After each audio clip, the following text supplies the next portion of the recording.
Yeah? Yeah.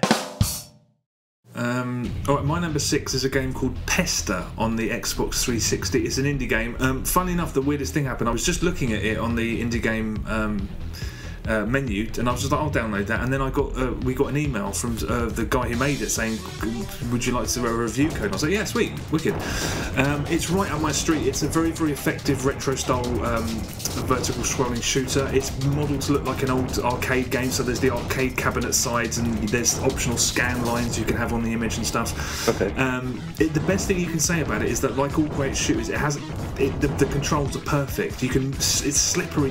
Slippery is the best way I can describe it. You can sort of bob and weave in and out of absolute chaos sort of relatively easily, and it looks like a sort of pre-NES maybe. I mean, they're sort of kind of Atari pixely graphics, but there's so much going on screen that it could never have existed back then.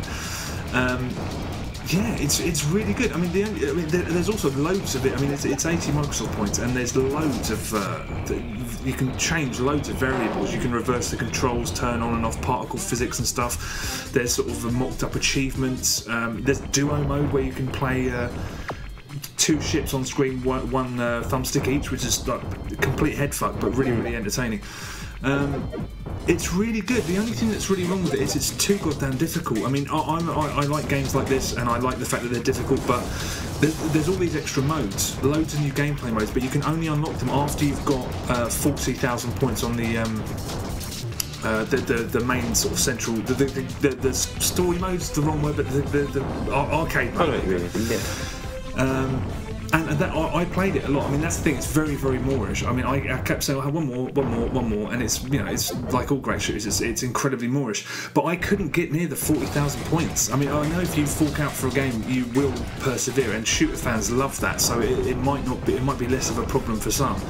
But I was just kept getting knocked back. I'm going to go back to it, but I kept getting knocked down. And in terms of presentation, there's a few enemies that I don't know whether this was done deliberately, so that when you hit enemies, it kind of flickers like it used to on old arcade cabinets. And on this, it kind of felt like they weren't absorbing the damage. So I might be wrong about that. Also, by and large, very good. I mean, it's just if you like it, for 80 points and the amount of stuff, it's really, really sort of they've added a hell of a lot of stuff when they didn't necessarily need to, which is good. I will go back to it. At this point, it does seem like it's a little bit too difficult, but I'll speak about it next week.